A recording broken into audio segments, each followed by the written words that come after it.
In this video, we will take a look at the algorithm for checking if a string is a valid palindrome. A phrase is a palindrome if, after converting all uppercase letters into lowercase letters and removing all non-alphanumeric characters, it reads the same forward and backward. Alphanumeric characters include letters and numbers. Given a string S, we are asked to return true if it is a palindrome or false otherwise. One approach we could take to solve this problem is to convert each character in the string to lowercase, remove all non-alphanumeric characters from the string, reverse the string, and check if the forwards and backwards strings are equal. If so, then we know that the string input into the program is in fact a palindrome.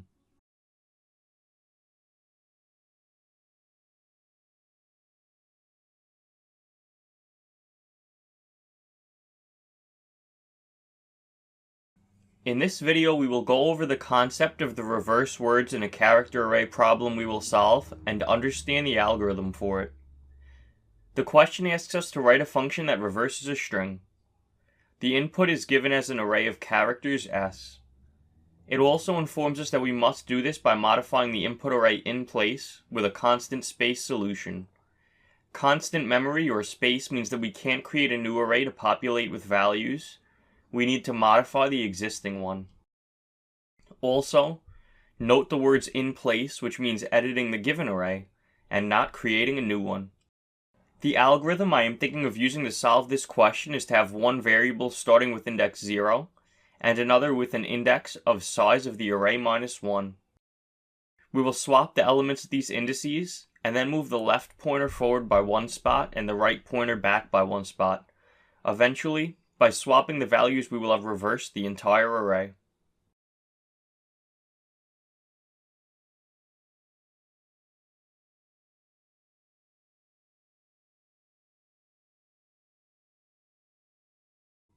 In this video, we will take a look at the valid parentheses question we will be solving, and gain an understanding of an algorithm we could use to solve it.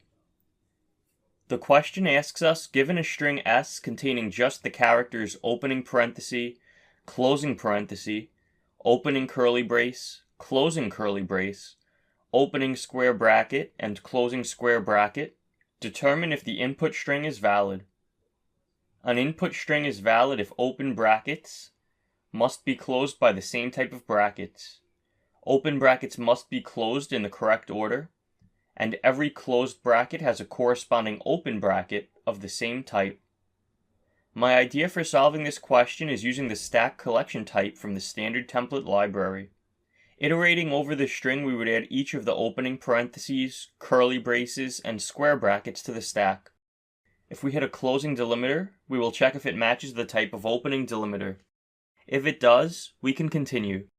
Else, we can return false because there is a mismatch. If we get to the end of the for loop and our stack is not empty, we will return false. If we hit a closing delimiter, we will pop off of the stack and check if the popped value matches the type of the opening delimiter. If it does, we can continue. Else, we can return false because there is a mismatch. If we get to the end of the for loop and our stack is not empty, we will return false as well since there is one or more characters left over on the stack after our algorithm has completed.